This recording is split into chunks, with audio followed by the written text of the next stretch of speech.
Welcome to Raising Your Spirits. Our hope is to help you make positive changes by providing guided messages from Spirit. Tuning forks, crystals, and distance healing are how we pass those messages from Spirit to you. Sit back, relax, and enjoy your vibrational growth with us. Your host for this version of Raising Your Spirits, Tony Ginnis. Welcome today to another edition of Tuning In with Tony, and today we're going to be talking about the aura. We hear this in so many ways, what an aura is, and I guess we all pretty much understand that it's a field around our body when we look at what we have around us. By the way, today's color is green. It's a emerald green, a nice Irish green, I guess you could call it. And that itself, in today's theme, is connected to grief. Because we're going to explain why it's connected in the auric and part of it in this way. Because grief is one of the things that actually inhibit the aura from becoming healthy or staying healthy. Grief, worry, guilt, regret, shame, that kind of thing. It's all in that grief energy. If you have a crystal or just any kind of even a plant beside you is good. Anything in green, that would help a lot. So what is an aura? Well, first of all, it is an energy field. It's an electrical energy field around physical matter. Just so you know, everything has an aura. If you take somebody that it's connected to seeing auras in things. There's an aura around a lamp. There's an aura around a chair. There's an aura around a soccer ball. In other words, anything that is energy has an electrical charge. And even Einstein says everything is energy in some form. Everything vibrates in some form. So when it vibrates, that's what creates that electrical charge. Now, be it as small as it will be, it still has a field around it. But the humans are a little more special. They have what's called an electrical magnetic field around them. In other words, it's a two-layer auric field. One sends and the other attracts. And that is where a lot of the manifestational things that come to play when we look at how we can manifest something.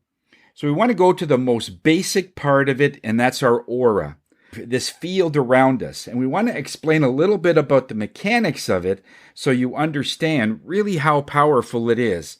And no matter what happens, it has something to do with the aura. And this is the field that I'm in the sense that with tuning forks, all I have to do is wave a tuning fork around a person and within an inch or 6 inches and whatever form that I have it in. And because it's just in that auric field, it creates that clearing effect or a shedding effect, or it lightens that energy. And the moment you lighten an aura, the physical body starts to become healthier. That's just the way it works. The aura is the main deal. The physical body is when we look at our hands and our arms and our feet and all of these physical things, we think, well, that's the problem. I wonder why there's a rash on my left thigh. I wonder why there's a bump on my, and it all has to do with what we think. It's something physical. So we'll put ointment on it and we'll do things that are physical. But the physical aspect of it is only 1/5 of the issue. Whatever's happening in your body is only 20% of what's really going on. The other is what's happening mentally, emotionally, spiritually, and energetically. And all those have a different hold on how the aura becomes healthy, and then in that, the body is healthy.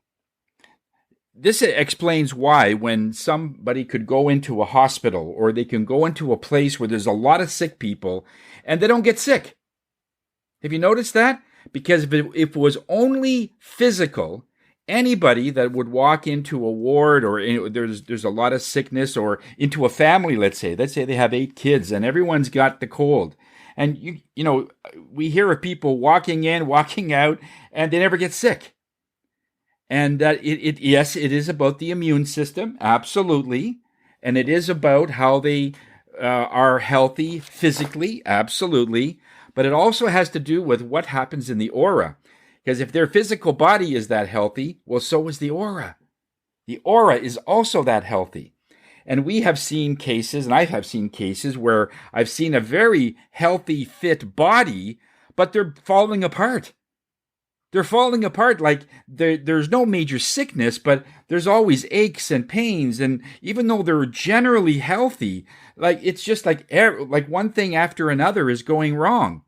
And so what is it about some people that they seem healthy, but they have all these diseases, and you'd never know that they were sick or they have a disease or anything. It's because the aura is not that strong, and it lets in all these things. It's like the first layer of that screen. When the aura is very healthy, it's unbeatable. It really is. Now let's go back to the soccer ball, for instance. So, as we talked about, soccer ball has material in it, and whatever is made up of to make that soccer ball is energy, and it does have a field.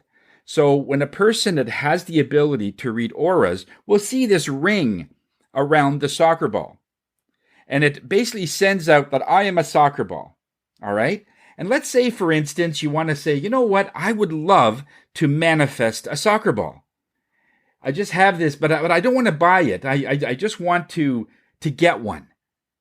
And so you send out that energy just as all materials on this planet does. But the other part of it is you have a magnetic component to that sending, that anything that matches whatever it is that you're looking for will start attracting to you. So the soccer ball just sits there. Let's say it's in some field, or it's in the bush somewhere. And your energy field goes out. And it could go out literally for miles. It does. And this is why it's no secret that, when you have somebody that lives in South America, somebody in North America could send out energy, could send out love, and the person would get better. So distance healing is not a new concept. It's been done for thousands of years. Before we had any technology, this is how the Yanomami tribe and various African tribes used to communicate, is through psychic and through energy. And so it's no secret. But when you do that, you send out that energy that you want this soccer ball. The soccer ball is just sitting there saying, I'm a soccer ball. When you send that out, that matches to the item that you want. So I'm looking for a soccer ball, and then all of a sudden it detects one not far from your house. It's in the bush somewhere. So now, depending on how much you are focused on that soccer ball, I really want one. It would be so nice to get one for my kids. Let's say the person just doesn't have any money. Let's say whatever the situation is, he just doesn't have one and wants one, and really wants one for his kids or to be able to play with his kids. So the desire is very high. I really want one. I used to have one playing with my dad, and it gave me such great memories. You see how it attaches to the past, and it's happy? So when it's happy that way, the magnetic field is even stronger. Now it knows, okay, there is one nearby that you could get. And now what happens is, as genius as it is, it starts searching around that area for something or someone to pick it up. So let's say there's a couple of kids in the field and they're playing, and one notices this ball just off the side, and they start playing with it. They start playing with the ball. Night starts to fall in, and then one of them just kicks it up high, and boy, does it go. It just goes over the trees, and it lands in your backyard. No joke. That kind of stuff happens all the time. And as you go out in the backyard, and there's this soccer ball. He says, wow, where'd that come from? All right? So let's say it's something even more basic than that. Let's say there are no kids, but the desire is still there. Then you'll get the urge that you need to walk your dog, or you need to just take a walk because you've been working all day and you're tired and you need a little stress relief, right? So you go outside and you go to the park, and for some reason, let's say you choose a different chair, the one or the rock that you usually sit on. I'll go a little further and sit on this bench. And it just seems all random. But the energy is saying, no, sit here, sit here, sit here. And then the next thing is the energies have to get you to either go into the bush to find this thing. But how would they do that?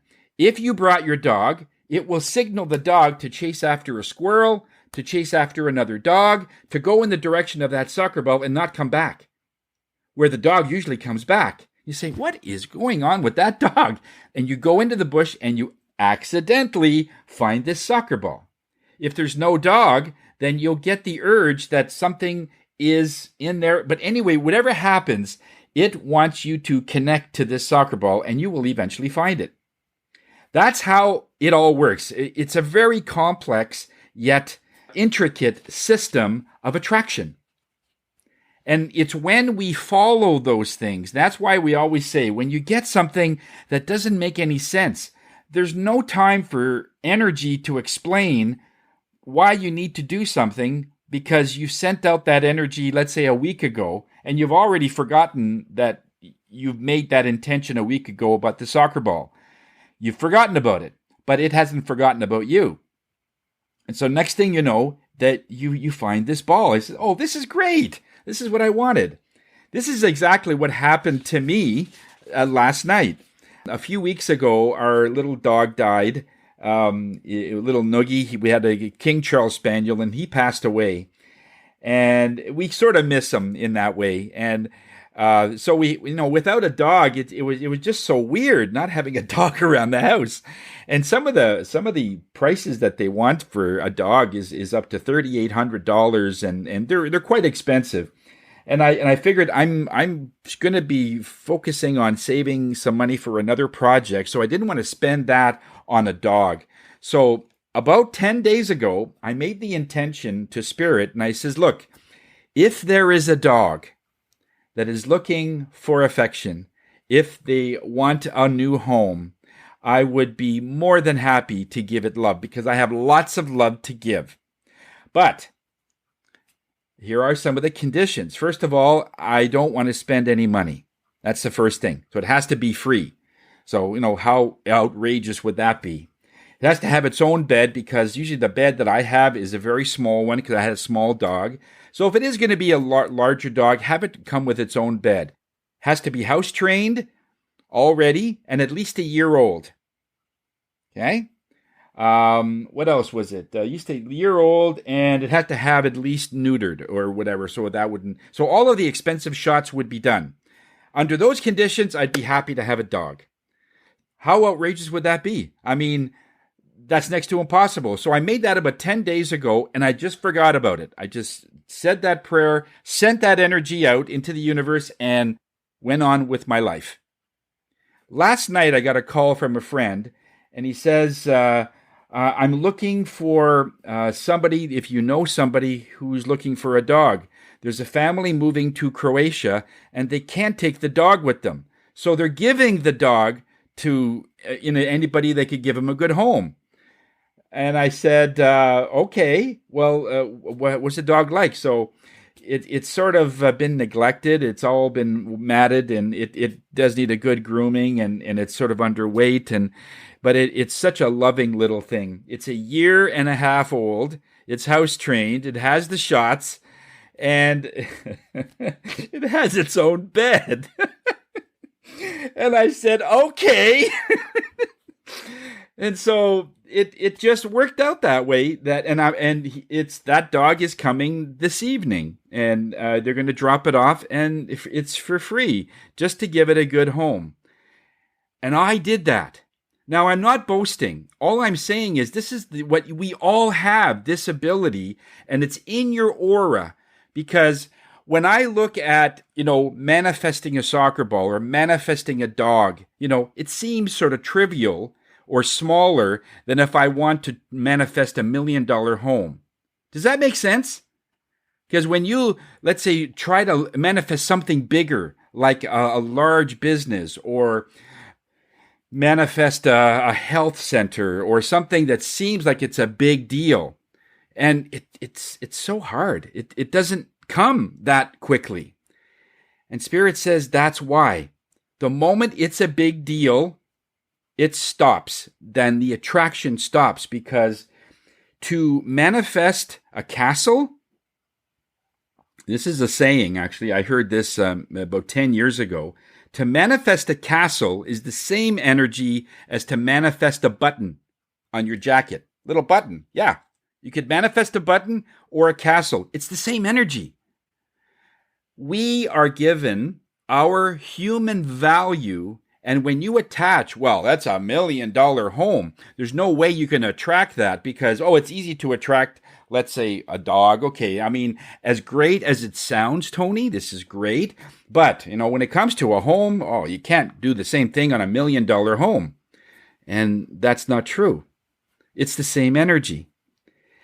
When we give it that value and it's a big deal, that's why it's not coming.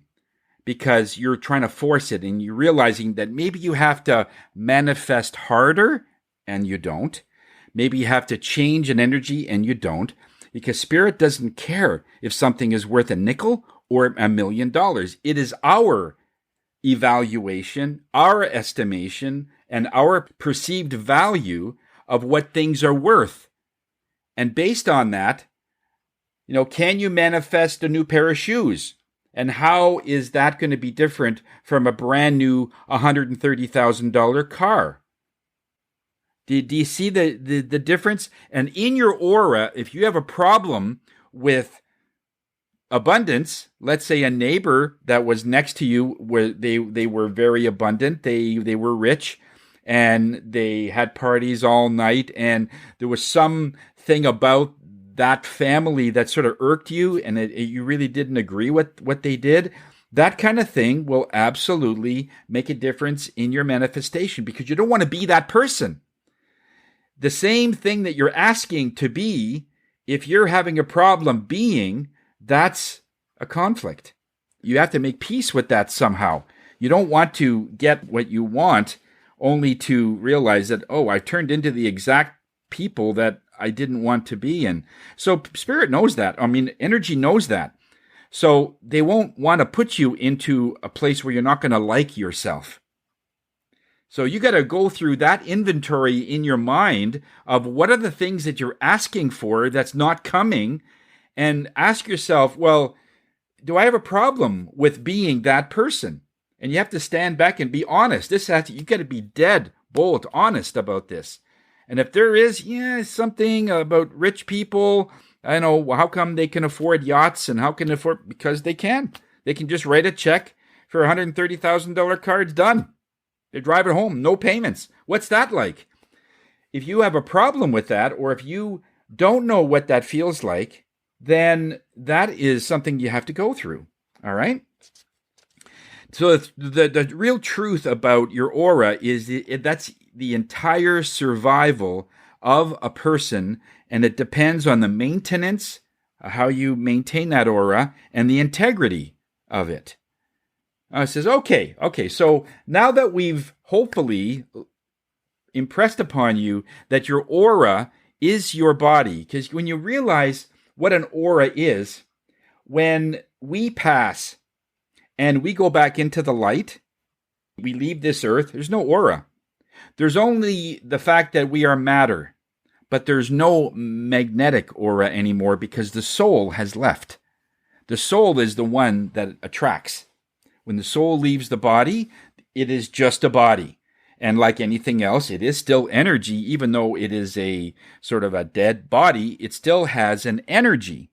So it still will have a smaller aura around it, but it'll be just like a lamp or a chair like anything else. Okay? What really defines us is the fact that we could attract, and very few can do that. Animals can do that because they just trust that food will come, that if they are thirsty, water will come, and they just realize that's part of their instinct, and they go where there's food and they go where there's water. But it's that integrity of the aura that is part of you. When as soon as we come in as children, the first breath we take is when our spirit, our soul, goes into our body, and it creates that incredible energy. It's amazing. And from there, of course, the aura can be damaged. It can be damaged by various things. When you start looking at the way that you live, if it's chaotic living that you're in, you're always, not going to bed till 4 a.m., you're waking up at noon, and you have odd hours, and you don't eat very well, and you don't take care of yourself. You shower once a week. There's different things that you have in your lifestyle that can sort of diminish the power of that aura. Okay? The moods that you have, attitudes, what you're fearful of. If you're fearful of everything around you, that really inhibits the aura, because the aura isn't afraid of anything. It exudes energy. So when you're fearful, it holds it back. It just like it sort of sucks it in. Complexes, identities. What do you identify as? There are people that identify themselves as, I'm the person that had the concussion 10 years ago, and I still have that issue. That's how they introduce themselves in a party. Hi, my name's John. I'm the guy with the concussion. I've seen that actually at network events when this has happened 10 years ago, and they're still identifying themselves. So the aura is going to be part of that, and it's going to be a little different than if they didn't do that. Alcohol, drugs, narcotics, and even surgery. When you have any kind of a procedure or a surgery, that cuts into your skin, which also affects your aura. And here's one thing that we really got to hit home. The physical body does not heal until the aura is repaired. In other words, when you cut into the body, the aura is also cut, and it has that same field that there's a bump in there, and that has to repair itself before the physical body starts to heal. Let's say, for instance, you were walking by and something upset you, like you really got angry at something, and your arms are going wailing, and it just accidentally goes through a window and you cut yourself in anger. Then that anger energy is also in that aura, and that's what creates the scar, because you've got anger that you've got to clear. You've got to clear the aura before the physical body or the skin will start to heal over. Okay? When that happens, sometimes it takes so long. That's why there's a scar, because it didn't heal fast enough. So one of the things we want to do is when we hurt ourselves because of anger, like we've fallen, and we get so upset ourselves, we get ridiculed that oh, it was so funny that you fell. We got to get over that fairly quickly and get on to repairing this aura. Now we can do it through tuning forks, but one of the best ways is just to do meditation, and we're going to go through one today that will help those that are going through that. And it's all about trying to just slowly repair that aura. The moment the aura starts getting to where that flow is all the time, then the faster the body can heal. The aura is just simply an extension of what the body's doing, or it's actually the other way around. When the aura happens, you were an aura before you came into physical form. So in actual fact, it's the physical body that is the aura for the aura. Does that make sense? I don't know that. But it's the actual extension of the aura is your physical body. Okay? So it is so important that energy that you don't see around yourself, that repairs itself and it is in good shape. That's where you have high immunity and all that thing. Here's a few tips on how to make your aura stronger. All right? One thing is to live from your heart, not your mind. Do everything because you really have a passion to do it, that you feel that you need to do it. rather than, okay, this is what I need to do. We have a checklist, and all of it is just sort of very boring, and it's all like a checklist of things you need to do logistically. But there's no passion in there. There's no anything that gives you any joy. So that's one. Another one is positive thought patterns and thinking everything will work out on its own. Do you know people like that? Do you know people when they say, "Oh, it's okay, it'll work out. Everything will be fine." Of course, they have no evidence that something could work out. They have no. They're only saying that things will work out because they usually do. For as long as I could remember, I was always, as a kid, we used to have pictures of me, and it was about 10 years before my sister came. So all of the pictures that we have are from me. And there was a point there, an era where my dad had a movie camera and he was filming. And this was a big deal in the 60s when you had moving pictures. And and everything I was doing, somersaults, I was jumping off roofs, I was on monkey bars. There was lots of activity, and I was always falling, hurting myself. And I always used to say, when I fell and I scraped my elbow or I cut myself, I could just watch the blood coagulate and heal while I'm looking at it. It was that fast, and I always said that I could see myself healing just by looking at it. And I've always said that, even when I was in the moving business. There were several times where, I would fall down the stairs with a piano, of all things, and I fall off the truck, and it was like really bad falls. And I said, okay, I can just give me a minute, I'll shake it off, and I'd go back to work. I would take some tape, just wrap it around the wound, and I'm back to work.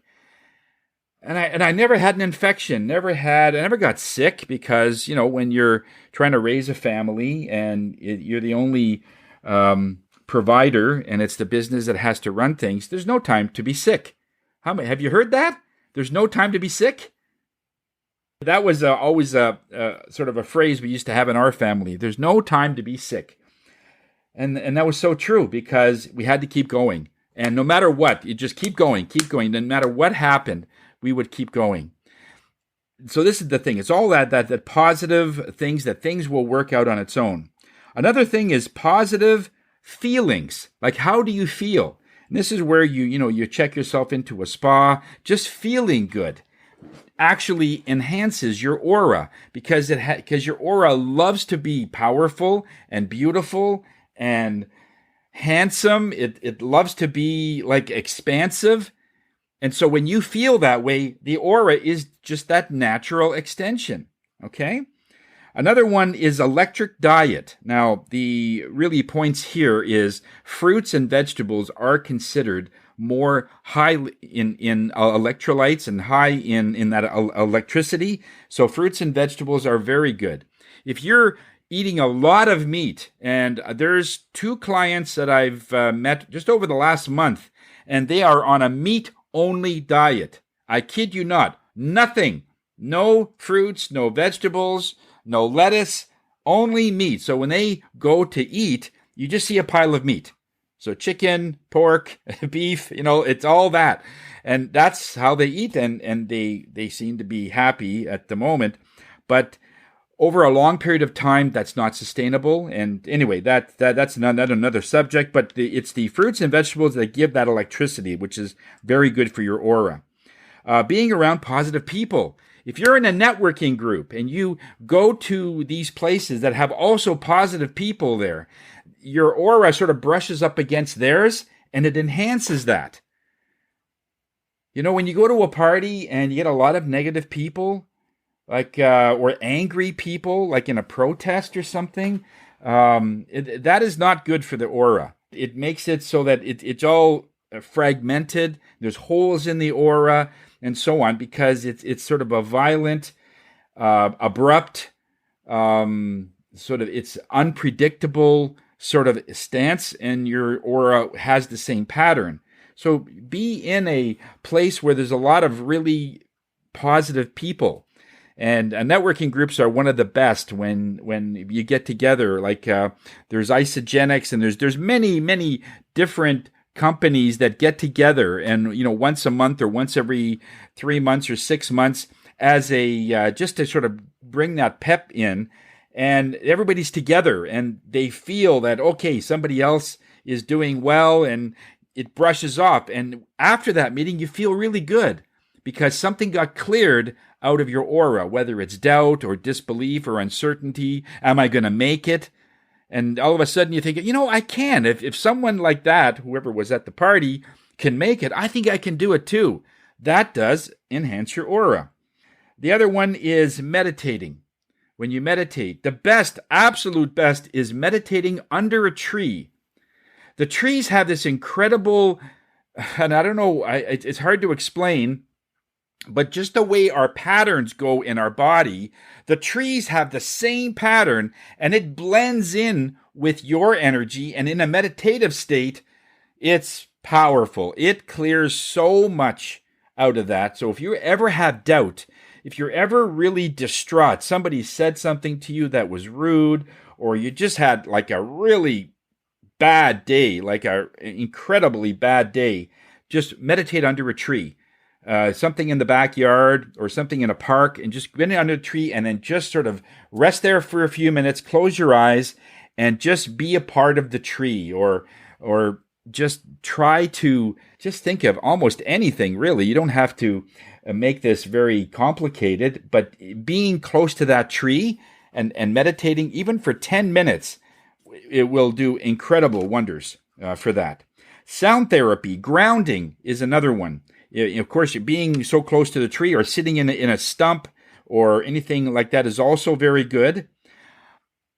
One of the things that I've heard is that some people were asking, if a tree is cut down and there's the stump, is it okay if I meditate on top of the stump? Interesting question. That's quite an advanced question, actually, because it shows energy that the tree is still there. Even though it's been physically cut, the aura of the tree is still there, right? And is it okay to sit inside that tree? That's kind of what you're doing. Well, to answer that question, or if somebody has that question that they're thinking about, one of the things is, at first, you want to sit beside the tree. And you put your hand on the stump, on the wound, and you saying, and you could say something like, would it be okay if I have permission to sit in your stump and be able to get some insight or whatever? And you'll get a yes or a no, a red light or a green light, or you'll just get really hot. It usually means yes if you get really hot. Really cold means no. So but you find out what your code is for yes and no. For me, it's red light, green light, and then I get a yellow, which is caution, and usually means might need more time. But that's a good one for me. But you find your own code, like your heads and your tails, because that way, then energies can communicate with you and find out if that is okay.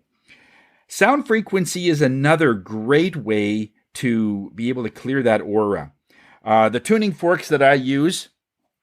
Now, the specific one that I use for healing, especially before and after surgery or anything traumatic to the body, is what I call the Me fork, and it's hertz 528 hertz, which means 528 vibrations per second, and this is a DNA activation frequency. Now, if you don't have a tuning fork, another one you could do is you could go on to YouTube and just punch in 528 hertz, and it'll give you a sound and have that sound come through the speakers. But here's the thing.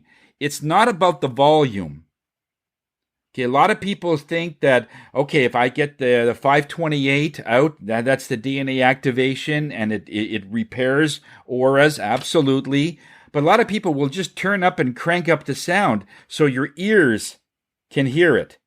And that it isn't. It's a vibration. In fact, when I hit this tuning fork, I usually have to wait about maybe 10 to 15 seconds for the volume or the sound to go down so I almost don't hear it. That's when it's the most powerful. When it's almost silent, I can still hear it, so I got to wait another 10 seconds. When it's almost, and I can just hear it a little bit, that's when it's the most powerful. So when it comes out of a speaker, that sound, bring the sound down. Make it sort of, just bring it down. You don't have to hear the vibration. It's not something for your ears, it's something for your energy. And energy can feel this like literally hundreds of feet away. So you don't need to be having it so loud, okay?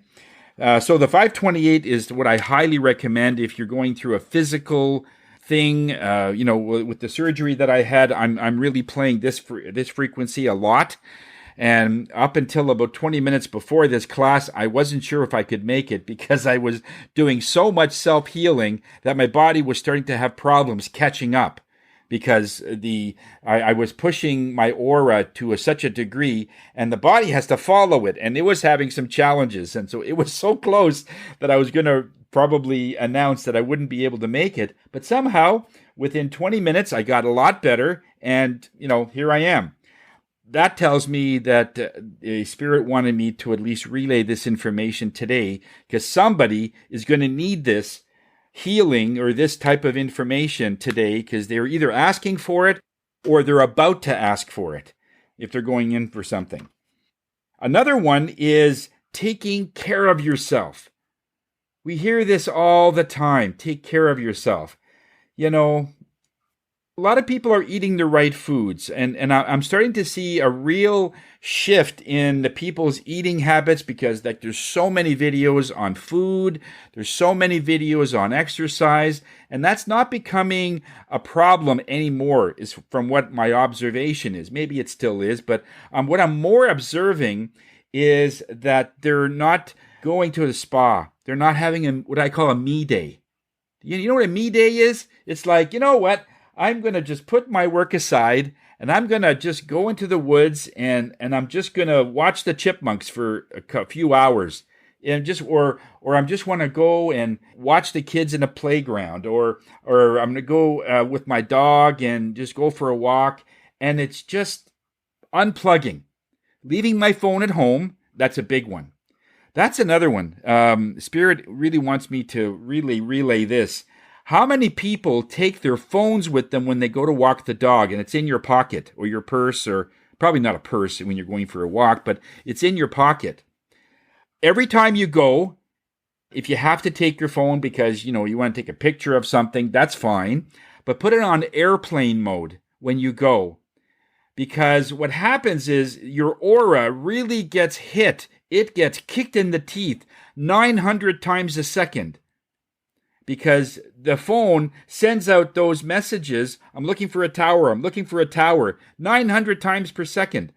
And it really beats up the aura. So put it on airplane mode if you just have it in your pocket and you want to have access to a phone in case you need to either take a picture or call somebody and whatever. Then you could turn it on and call, then turn it back on to airplane mode.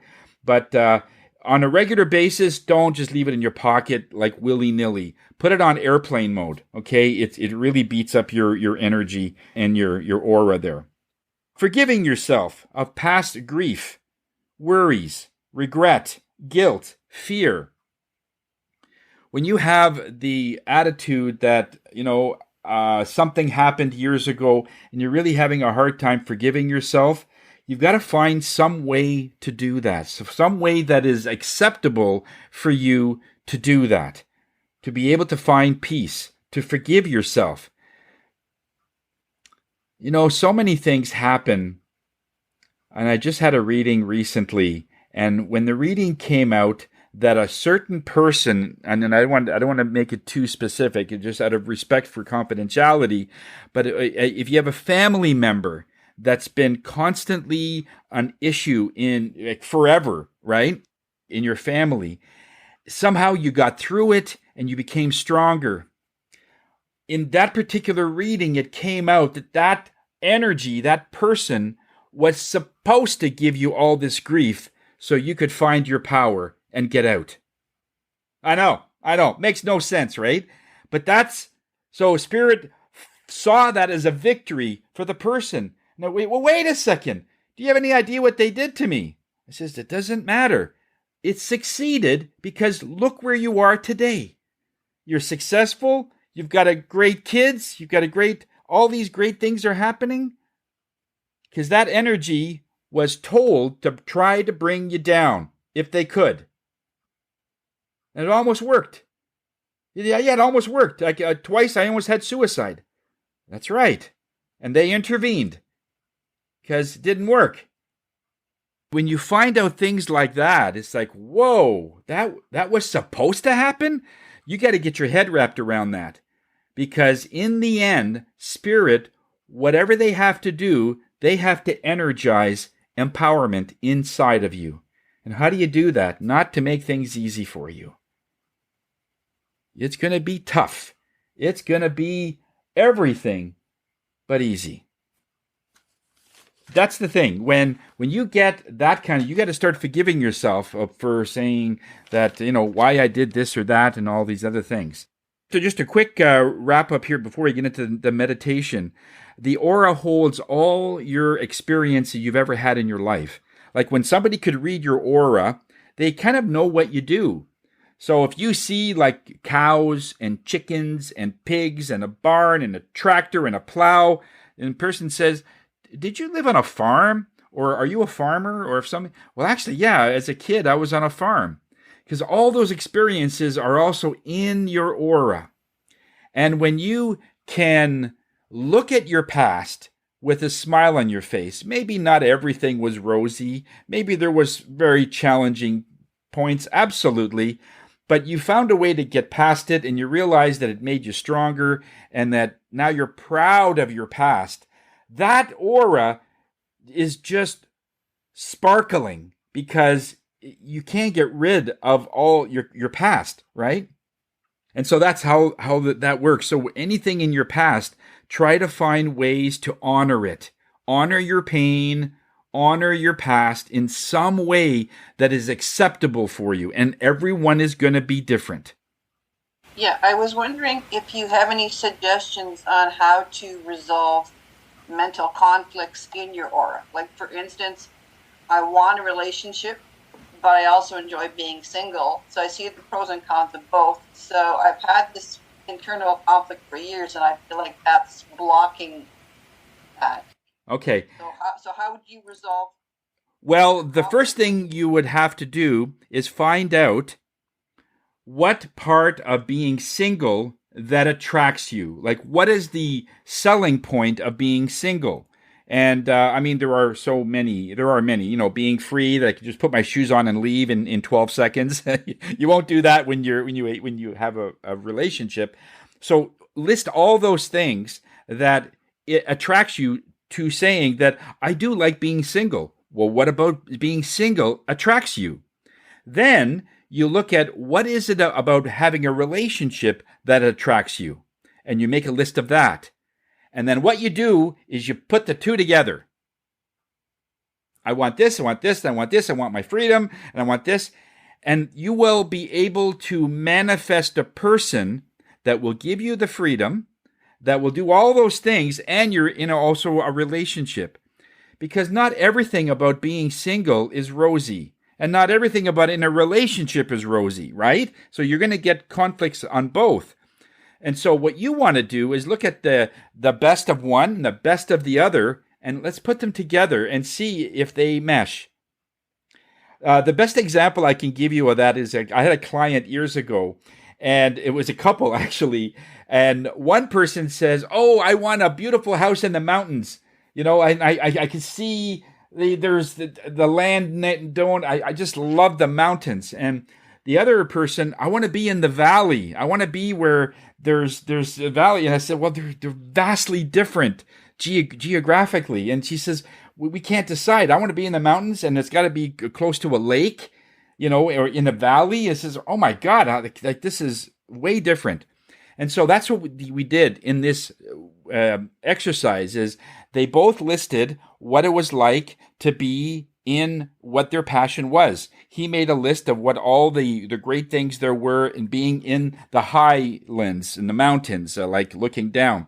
And she had to make a list of all the things of what she likes about, and she said the lake, and I like to be in this sort of valley so it's protected.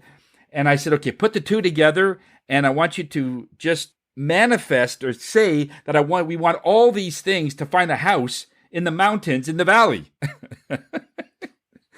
And within about 2 weeks, a realtor showed them a house, and it was in a small valley on top of a sort of a very highland, and there was a lake up there, and it had everything that they wanted. So in other words, don't be so wrapped up in what doesn't work. Wrap yourself in what does work. What is it about being single that you don't want to give up? Like, you might not want to give up freedom. I mean, there might be a time where, okay, this is a me day. I don't want to be bothered. I don't want to do the dishes. I don't want to, do anything.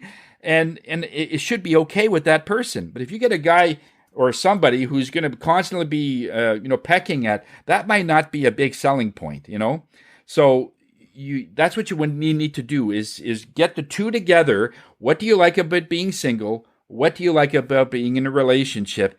But don't make it so strict and rigid that there isn't some flexibility. In other words, like you can't say you have to have a tall person, and it's whatever it's going to come. But the essence of the two can come together. Let's bring some red and blue together, and you're going to get purple. But it will have the same sort of ingredients for both. But good question. Very good question. Okay, we're getting right into the meditation. One of the things about this meditation, we played this a while back, and it's called the aura shedding meditation. When we use the crickets, I'm not sure if you remember that, okay? In this one, we've incorporated the various tuning forks to not only shed some of your aura, but also clear it and just make it lighter so that the aura itself, the field around you, is lighter. Because once the field around you is lighter, you will be feeling lighter, and you'll be more nimble, and your physical body will respond literally in seconds. So if you have some health issues, I want you to just jot them down on a piece of paper just now, and we're going to do a little thing before and after and see if anything has changed, okay? So what I want you to do is just think, when the meditation starts, think about this band or this field around you, roughly 12 inches all around your body, from the top of your head right down to the bottom of your feet. This beautiful field of energy around you in whatever color you get. If you see gray, that's fine. If you see a color, whether it's yellow, blue, green, whatever it is, okay, just note it. And as soon as the music starts or the soundtrack starts and Tuning Forks hits, start looking at if this color changes, okay? All right, so take a nice deep breath of the color green, big emerald green, and we'll see you when this is done. This podcast has 2 tracks. The first track, you will hear crickets in the background. The second track will sound like a symphony or a choir singing. That is also crickets. The sound has been slowed down to that lifespan so that it matches the human life. I've included several layers of tuning forks so to make it easier for you in this process. And from that, you will get the following sounds. We use this in our aura shedding meditation. This will clear and shed the energy that is within your aura, much like a lobster will shed its hard shell so that it can move more freely. Enjoy.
Okay, slowly come back.